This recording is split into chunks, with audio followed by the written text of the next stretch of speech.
Hello there, this is the Student Theologian with a different kind of video for you today. Please consider liking and subscribing if you haven't already, and please enjoy this video. Last year, a movie that I watched really piqued my interest. The movie is called Civil War, and it's based around the fact of a future American Civil War, what that would look like. And it piqued my interest. The question I wanted to run through everyone's head today is, what if this Civil War happened? What is a realistic scenario that would lead to this Civil War? What would be the actual sides? And what would be the end result? I'll do my best to stick to the plot of the movie as much as I can while trying to maintain a sense of realism. So what if America truly went through a Civil War with the exact same plot as the movie Civil War of 2012? The first thing we're going to be talking about is the lead up to the Civil War. What exactly happens to America in this timeline to make it to where the California Alliance, the Florida Alliance, and the Texas Alliance wants to break away? It's almost surreal to us today watching this video and seeing that Texas and California are on the same side, not to mention Florida as well. But we have to look and observe and try to find a leader who could equally cause both the far right and the far left to hate them. And what better leader to look at than someone who's an established globalist Republican?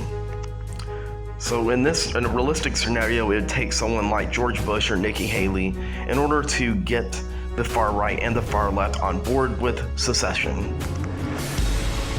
So let's just say a fictional president someday, someone like George Bush or Nikki Haley, this establishment rhino, a Republican who fights for globalism, who doesn't end the forever wars, who continues to antagonize the pro-Palestinian rioters, and passes a bunch of big government authoritarian policies like George Bush did with the Patriot Act and the No Child Left Behind policies.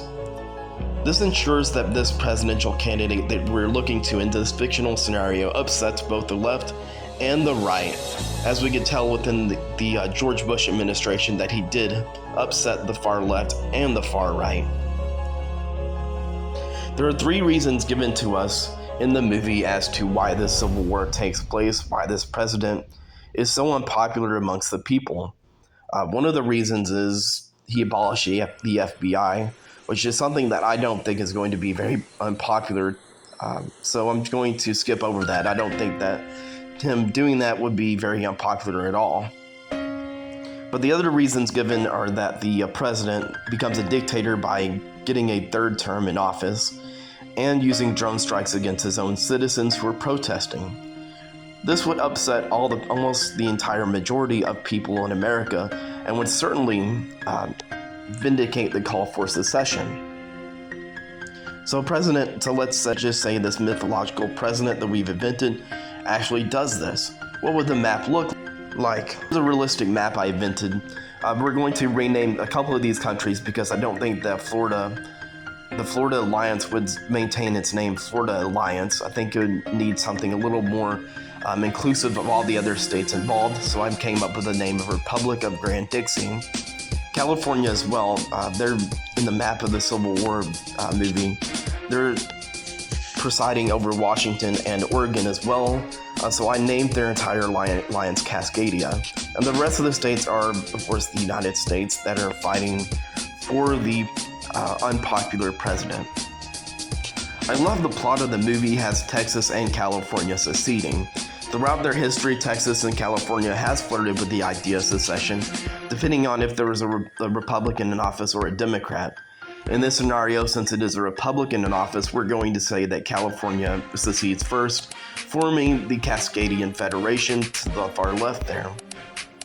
Shortly after, the result of drone strikes against citizens causes Texas to secede, and the Republic of Grand Dixie, which is in the movie called the Florida Alliance, will secede shortly after. Texas and the Republic of Grand Dixie will work side by side each other, knowing that their ideology is very much the same. While Cascadia is going to focus on the north, Texas is going to concentrate on the southeast, and the Republic of Grand Dixie is going to have the most important battle line of all, because they're going to be right beside the Washington, D.C. border, and they're going to fight in a war that's very much going to be stalemated along that border. The Republic of Grand-Dixie is going to enjoy a lot of reinforcements from Texas as well as Cascadia, because they know the importance of that border. If the Republic of Grand-Dixie falls, it's only a matter of time before Texas and California does as well. So let's get into it now. After Cascadia formally secedes from the Union, the states of California, Washington, and Oregon are lost, and the United States government responds with drone strikes. These drone strikes are unpopular amongst small government conservatives in Texas and Florida, causing both the Texas Alliance and the Republic of Grand-Dixie to secede as well. The United States Civil War has now officially started. I know a lot of people are against the idea of Texas and Florida working with California, especially in the movie. That was one of the talking points as being very unrealistic, but we have to remember that common enemies often make alliances. For example, in World War II, the Soviet Union and the United States, despite being ideological enemies, worked together to take out Nazi Germany. It's a very same scenario here, where the secessionists all work together to take out a common enemy.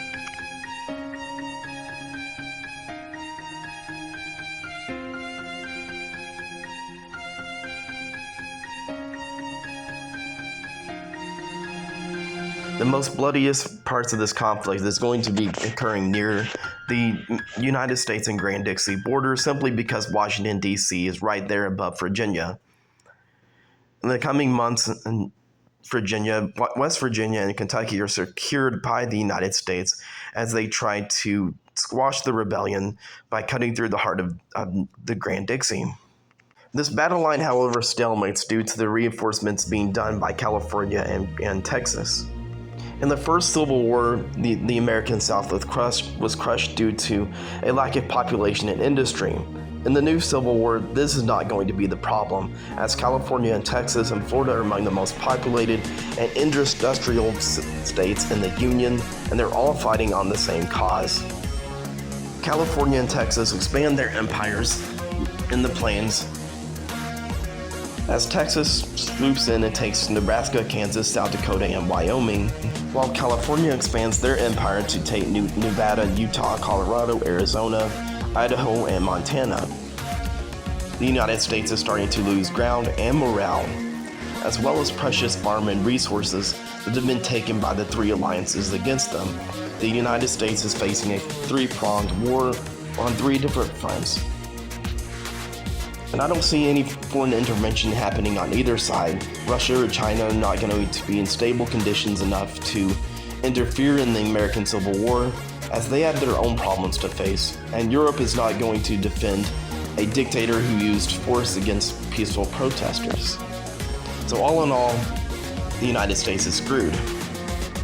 There will be some fierce Air Force and naval battles going on, as the military bases are spread out through the United States. Some of them are in Grand-Dixie hands, in Texas hands, and California's hands.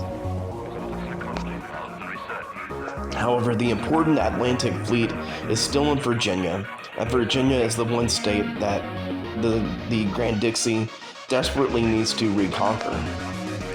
The battle for the all-important Atlantic Fleet is now underway, as California and Texas send reinforcements to Grand-Dixie in order to capture the all-important state of Virginia.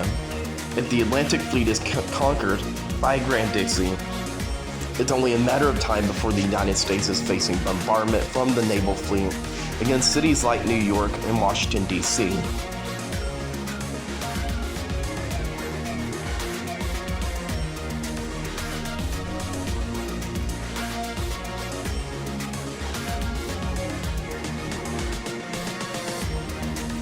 This is going to be the most important battle of this Civil War. The battle for Virginia has begun. In the weeks that follow, the United States goes on an offensive, reconquering some of the plain states to the east. This happens as a result of Texas and Florida pulling supplies from their fronts to back the Grand-Dixie front that's happening along Virginia and North Carolina, knowing the importance of this battle. This battle takes place with heavy casualties on both areas, with cities like Virginia Beach and Roanoke falling into the hands of Grand Dixie. This president, or dictator as you call him, is not very popular with the people, and he can see his hold on power slipping away.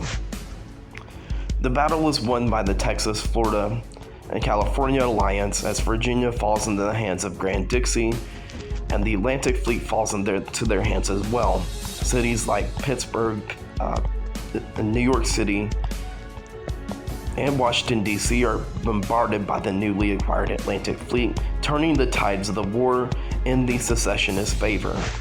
The war, of course, ends, just like the movie suggests, with the defeat of the United States and the success of the secessionists. But what will this newly drawn-out map look like? And how will these countries be shaped in the coming decades and the years to come? Well, I drew a map that I think works in everyone's favor. The Cascadian Alliance gets Nevada, Utah, and Colorado. Texas gets Oklahoma, Kansas, New Mexico, and Arizona. And Grand Dixie adds Missouri, Kentucky, and Virginia to its empire. The United States gets all the other states, stretching from Idaho to Maine, but their regime will have to be changed and they'll have to go back to be constitutional democracy. I could see there being a mass migration as well, stemming from people who live in the southern Grand Dixie Alliance, who are Democrats who go to either the United States or to Cascadia. There's also going to be immigration from New Mexico. Their Democratic population is probably going to want to leave as well. All in all, we have four equally balanced powers, each with slightly different ideologies. Cascadia will have a far left government, Grand Dixie will have a far right, while the United States remains moderate, and Texas's future remains mysterious. Although right now they're pretty much Republican or conservative, they could swing either way depending on how they want to tackle immigration. Alaska will either be sold to Canada or they'll be in the hands of Texas as part of the peace treaty. Hawaii gets its independence, and the world will have to press on without a United States of America as it was before, but there will be emergence of these four powers in North America who are going to have a high GDP, high population, industry, nuclear weapons, and their own set of alliances between themselves and between different countries. We could say a new type of Cold War developed between these powers, especially between the likes of the Texas Alliance and the Cascadian Alliance, and especially between the United States and Grand Dixie, who is considered their worst enemy for their defeat in the Civil War. But let me know what you think in the comments below. Thank you for watching, and until next time, this has been The Student Theologian.